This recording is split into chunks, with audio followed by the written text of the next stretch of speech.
Assalamualaikum warahmatullahi wabarakatuh. Saya Ardian bersama Nurul Hidayah dan juga Widya Pujiastuti. Pada kesempatan kali ini tuh kita akan membahas mengenai humoral ilmu respon to SARS-CoV-2 in Iceland.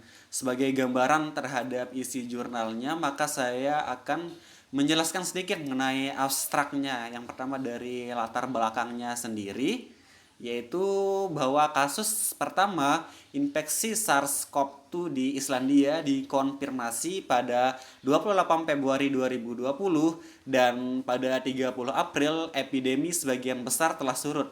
Selama periode ini ada sekitar 1.797 kasus didiagnosis dengan reaksi rantai polimerase kuantitatif atau disingkat dengan qPCR. Dan selain itu, hanya sedikit yang diketahui tentang sifat dan daya tahan respon imun humoral terhadap infeksi sindrom pernapasan akut parah coronavirus 2 atau sering disebut dengan SARS-CoV-2.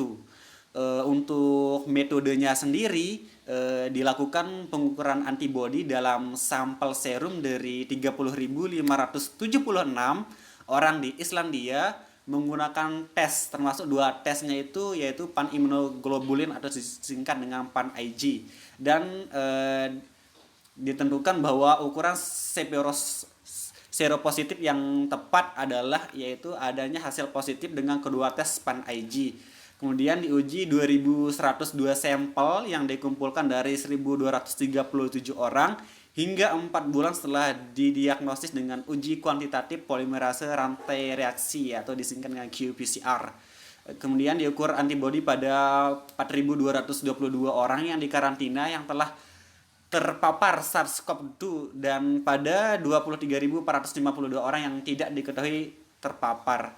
Tujuan dari penelitian ini sendiri adalah untuk menilai seroprevalensi dari SARS-CoV-2 pada populasi Islandia dan untuk menilai perubahan longitudinal pada tingkat antibodi dalam 4 bulan pertama setelah infeksi SARS-CoV-2 dan bagaimana perubahannya. Di sini juga ada berkolerasi dengan jenis kelamin, usia, fenotip yang ada dan gejala COVID-19. Selanjutnya untuk hasilnya sendiri dari 1.797 orang yang telah sembuh dari infeksi SARS-CoV-2, 1.107 dari 1.215 yang dites atau sekitar 91% adalah seropositif. Titer antibodi antivirus yang diuji dengan dua uji pan-IG meningkat selama 2 bulan setelah didiagnosis dengan qPCR dan tetap stabil selama sisa penelitian tersebut. Dari orang yang dikarantina, 2,3% seropositif, dari mereka dengan paparan yang tidak diketahui 0,3% positif. Diperkirakan bahwa ada sebanyak 0,9% orang di Islandia terinfeksi SARS-CoV-2 dan infeksi itu berakibat fatal pada 0,3%. Diperkirakan juga bahwa 56% dari semua infeksi dari SARS-CoV-2 di Islandia telah didiagnosis dengan qPCR. 14% terjadi pada orang yang dikarantina yang belum diuji dengan qPCR atau yang tidak menerima hasil positif jika diuji, dan ada sekitar 30% terjadi pada orang di luar karantina dan tidak diuji dengan qPCR. Untuk kesimpulannya sendiri dari jurnal ini, dari hasil yang diperoleh, menunjukkan bahwa antibodi antivirus terhadap SARS-CoV-2 tidak menurun dalam 4 bulan setelah didiagnosis. Diperkirakan bahwa risiko kematian akibat infeksi yaitu sebesar 0,3% dan bahwa 44% orang yang terinfeksi SARS-CoV-2 di Islandia tidak didiagnosis oleh qPCR-nya sendiri. Untuk selanjutnya itu akan dibahas oleh Nurul Hidayah dan juga Widya Pujiastuti. Baik, selanjutnya saya Nurul Hidayah akan menjelaskan slide berikutnya. Nah, selanjutnya metode yang digunakan pada penelitian ini yaitu pengukuran antibodi. Nah, mereka mengukur antibodi spesifik SARS-CoV-2 pada 3.576 orang dengan 6 tes yang ditetapkan. Nah, mereka menggunakan 2 tes antibodi pan-imunoglobulin untuk mengevaluasi seroprevalensi karena membutuhkan hasil positif untuk kedua tes agar hasil tes dianggap positif.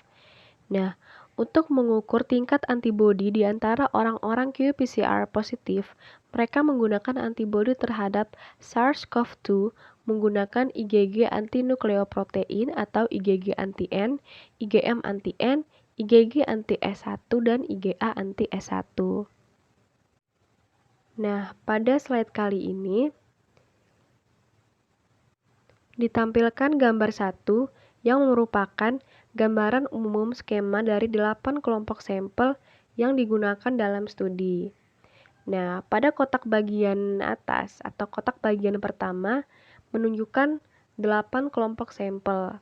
Kemudian, pada kotak barisan setelahnya menunjukkan kegunaan utama dari setiap pengumpulan sampel tersebut. Nah, kemudian dua kotak paling bawah menunjukkan 6 pengujian yang akan digunakan. Nah, untuk kelompok perawatan kesehatan atau healthcare, sampel diambil selama kunjungan ke sistem perawatan kesehatan. Sedangkan untuk kelompok quarantine atau karantina, semua sampel diperoleh setelah selesai karantina. Nah, dua kelompok sampel dari orang yang diuji qPCR positif diperoleh pada waktu yang berbeda selama perjalanan penyakit, di mana kelompok rawat inap atau hospitalized terdiri dari sampel yang diperoleh selama rawat inap, dan kelompok recover terdiri dari sampel yang diperoleh setelah pemulihan. Selanjutnya, pada pengumpulan sampel, mereka mengukur antibodi dalam 2 kelompok qPCR positif dan dalam 6 kelompok yang belum diuji qPCR atau yang telah diuji dan menerima hasil negatif. Nah, mereka ini mengumpulkan sampel dari orang-orang yang dikarantina yang belum menguji qPCR positif untuk mengevaluasi infeksi selama karantina dan pengaruh jenis paparan terhadap kemungkinan infeksi. Mereka menggunakan 3 kelompok sampel yang dikumpulkan dari orang-orang yang tidak diuji qPCR positif atau telah dikarantina untuk mengevaluasi seroprevalensi di luar karantina dan penyebaran virus di Islandia, di mana kelompok sampel healthcare, Reykjavik, dan Face Manager berjumlah 23.452 orang. Nah, kelompok terbesar dari 6 kelompok tersebut merupakan kelompok healthcare atau kelompok perawatan kesehatan, di mana mayoritasnya adalah orang tua. Untuk memperkirakan seroprevalensi, mereka menimbang sampel ini berdasarkan wilayah, jenis kelamin, dan usia dalam populasi. Nah, dalam menguji hubungan usia, jenis kelamin, kondisi yang sudah ada sebelumnya, dan hasil klinis dengan titer antibodi dalam sampel terbaru yang diperoleh dari orang-orang dalam kelompok recover. Nah, kemudian mereka ini mencatat kembali karakteristik klinis kategoris dengan nomor urut mereka dalam analisis. Untuk menguji hubungan antara setiap karakteristik klinis dan tingkat antibodi, mereka melakukan analisis regresi berganda dengan fenotip sebagai suatu kovariat dan tingkat antibodi yang dinormalisasi secara kuantitatif sebagai respons, kemudian menyesuaikan usia, jenis kelamin, dan waktu sejak diagnosis qPCR. Tidak termasuk kovariat usia dan jenis kelamin saat menguji hubungan masing-masing dengan usia dan jenis kelamin. Nah, untuk efek jenis paparan terhadap kemungkinan infeksi di antara orang-orang yang dikarantina, mereka menggunakan analisis regresi logistik. Nah, selanjutnya, pada pengujian yang mengukur antibodi pan-imunoglobulin memiliki jumlah positif palsu yang rendah di antara sampel yang dikumpulkan pada tahun 2017, di mana terdapat 0 dan 1 positif palsu untuk 2 pengujian di antara 472 sampel. Hasil yang dibandingkan dengan yang diperoleh dengan IgM anti-N dan IgG tunggal uji anti-N. Nah, karena prevalensi infeksi SARS-CoV-2 yang rendah di Islandia, mereka memerlukan hasil positif dari kedua tes antibodi pan-imunoglobulin agar sampel dianggap seropositif. Tetapi, tidak ada satupun sampel yang dikumpulkan pada kelompok awal tahun 2020 yang seropositif, yang menandakan bahwa virus tersebut belum menyebar secara luas di Islandia sebelum Februari 2020. Nah, gambar 2 pada slide berikut ini merupakan prevalensi antibodi dan titer di antara kasus-kasus qPCR positif sebagai fungsi waktu sejak diagnosis oleh qPCR.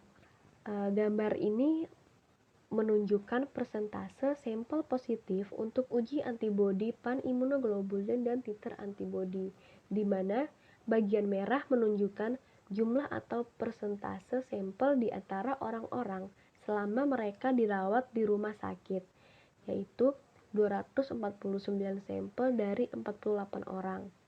Dan pada bagian biru menunjukkan jumlah atau persentase sampel di antara orang-orang setelah mereka dinyatakan pulih, yaitu 1.853 sampel dari 1.215 orang.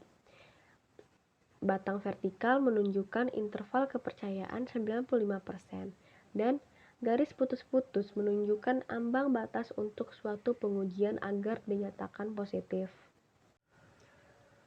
Selanjutnya, di sini ditunjukkan tabel 1 yang merupakan prevalensi antibodi SARS-CoV-2 berdasarkan pengumpulan sampel yang diukur dengan dua pengujian antibodi pan-imunoglobulin. Antibodi pan-imunoglobulin adalah anti-N dan anti-S1-RBD. Nah, pada pengumpulan sampel ini digunakan sampel terbaru yang tersedia. Nah, pada pengambilan sampel Healthcare, Reykjavik, dan Vestmannaeyjar, pengambilan sampel dibatasi untuk orang-orang yang belum diuji qPCR positif dan yang belum dikarantina. Nah, pada tabel ini dapat dilihat bahwa pengambilan sampel pada tahun 2017 yaitu sebanyak 472 orang yang diuji. Kemudian pada awal tahun 2020 yaitu 470 orang. Nah, pada keenam jenis pengambilan sampel, jumlah orang yang diuji terbanyak terdapat pada pengambilan sampel healthcare atau pengambilan sampel berdasarkan perawatan kesehatan. Nah, selanjutnya ditampilkan tabel 2 yang merupakan hasil pengujian antibodi pan-imunoglobulin berulang di antara orang yang didiagnosis qPCR yang dipulihkan. Pada pengujian kali ini digunakan dua sampel, di mana kedua sampel diperoleh dengan selang waktu setidaknya 30 hari. Untuk setiap sampel, seseorang dapat menjadi positif untuk tidak satu pun tes, untuk satu tes atau untuk kedua tes. Nah, yang ditampilkan adalah jumlah orang dengan hasil masing-masing dan persentase keseluruhan, di mana totalnya yaitu 487 sampel. Nah, 25 hari setelah diagnosis dengan qPCR, lebih dari 90% sampel dari orang yang pulih dinyatakan positif dengan uji antibodi pan-imunoglobulin, dan persentase orang yang dites positif tetap stabil setelahnya. Di antara 487 orang yang pulih dengan 2 atau lebih sampel, 4%-nya memiliki hasil tes antibodi pan-imunoglobulin yang berbeda pada titik waktu yang berbeda. Nah, kemudian 22 orang dengan sampel awal yang dites negatif untuk kedua antibodi pan-imunoglobulin, 19 orangnya tetap negatif pada tanggal pengujian terbaru. Nah, 1 orang dinyatakan positif untuk kedua antibodi pan-imunoglobulin pada tes pertama dan negatif untuk keduanya pada tes terbaru. Nah, tingkat antibodi IgG anti-N, IgM anti-N, IgG anti-S1, dan IgA anti-S1 berkorelasi di antara orang-orang qPCR positif. Tingkat antibodi yang diukur dengan kedua tes antibodi pan-imunoglobulin meningkat selama 2 bulan pertama setelah diagnosis qPCR dan tetap stabil selama 2 bulan penelitian berikutnya. Kadar antibodi anti-N IgM meningkat dengan cepat segera setelah diagnosis dan kemudian turun dengan cepat dan umumnya tidak terdeteksi setelah 2 bulan. Antibodi IgA dan anti-S1 menurun 1 bulan setelah diagnosis dan tetap dapat dideteksi setelahnya. Nah, kadar antibodi IgG, anti-N, dan anti-S1 meningkat selama 6 minggu pertama setelah diagnosis dan kemudian sedikit menurun. Selanjutnya akan dijelaskan oleh rekan kami, Widya Fuji Astuti. Selanjutnya, dapat dilihat pada tabel 3, infeksi SARS-CoV-2 pada orang yang dikarantina menurut jenis paparan dan adanya gejala. Dari tabel tersebut, kita dapat mengetahui bahwa data pemaparan yang tersedia untuk 7.931 orang yang telah diuji dengan qPCR dan 4.203 orang yang diuji untuk antibodinya. Efek paparan dan gejala diuji secara terpisah di antara orang yang diuji dengan qPCR dan non-qPCR. Rasio ganjil atau OR membandingkan antara terpapar dengan tidak terpapar serta tidak bergejala dan bergejala yang disesuaikan untuk jenis kelamin dan usianya. Selanjutnya, infeksi SARS-CoV-2 di karantina. Dari 1.797 orang Islandia yang positif qPCR, ada 1.088 atau sejumlah 60% yang berada di karantina ketika infeksi SARS-CoV-2 didiagnosis oleh qPCR. Pada jurnal tersebut diuji juga antibodi di antara 4.222 orang yang dikarantina yang belum mendapatkan tes qPCR positif. Dari 4.222 orang yang dikarantina, sebanyak 97 orang adalah seropositif. Mereka yang terpapar di rumah adalah 5,2 atau setara 95% hingga 8,0 kali lebih mungkin menjadi seropositif dibandingkan jenis paparan lainnya. Hasil positif oleh qPCR untuk mereka yang memiliki keterpaparan di rumah adalah 5,2 atau setara 95%. Mereka yang terpapar ini lebih mungkin dibandingkan dengan mereka yang memiliki paparan jenis lain. Ketika dua rangkaian hasil qPCR positif dan seropositif ini digabung, didapat bahwa 26,6% orang yang dikarantina dengan paparan rumah tangga dan 5,0% dari orang yang dikarantina tanpa paparan rumah tangga terinfeksi. Mereka yang memiliki gejala selama karantina memiliki kemungkinan 32 kali lebih mungkin menjadi seropositif dan 18,2 kali lebih mungkin untuk dites positif dengan PCR dibandingkan mereka yang tidak memiliki gejala. Berkenaan dengan karakteristik klinis, kadar antibodi paling kuat terkait dengan rawat inap dan keparahan klinis diikuti oleh gejala klinis seperti demam, pembacaan suhu maksimum, batuk, dan kehilangan nafsu makan. Tingkat keparahan gejala individu ini dengan pengecualian kehilangan energi dikaitkan dengan tingkat antibodi yang lebih tinggi. Pada 30 April, total 20.766 orang Islandia telah ditempatkan di karantina.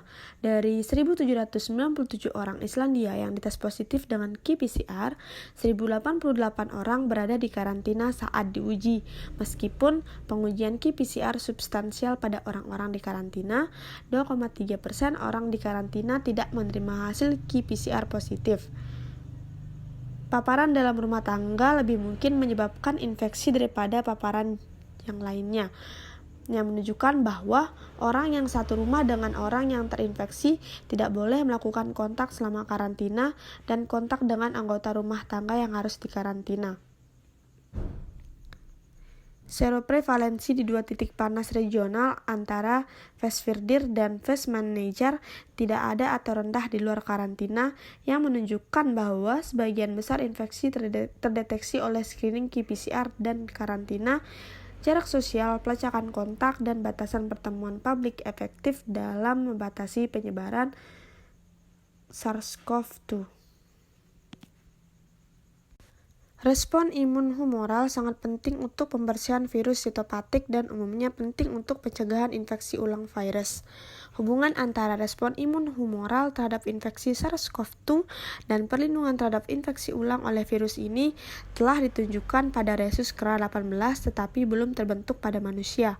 Terlepas dari hubungan atau ketiadaan antara seropositif terhadap SARS-CoV-2 dan perlindungan terhadap infeksi ulang, seroprevalensi antibodi SARS-CoV-2 yang rendah di Islandia menunjukkan bahwa populasi Islandia rentan terhadap gelombang kedua infeksi SARS-CoV-2 ini. Sekian yang dapat kami sampaikan, kurang lebihnya mohon dimaafkan. Terima kasih. Wassalamualaikum warahmatullahi wabarakatuh.